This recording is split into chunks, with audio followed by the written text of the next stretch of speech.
Eliza, mula sa simpleng pamumuhay ay humakbang ka sa mundong bago sa iyo.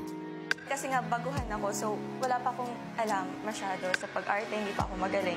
So, wala akong talent. Ay, lagi sinasabi sa akin ng parents ko na hanggang dito lang daw ako. Sa kabila ng pagdududa sa iyong sarili, matapang mong inilaban ang iyong pangarap kasama ng iyong mga kaibigan. At pinili mong maging bukas sa mas malalim na pagkakaibigan.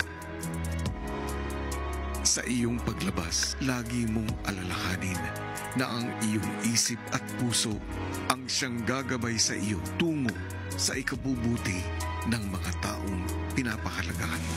Sa lahat po ng pagsubok, hamon, kahit ano man kuya maganda o hindi maganda, alam ko po nakakayanin ko at tatapatin ko po ng buong buo.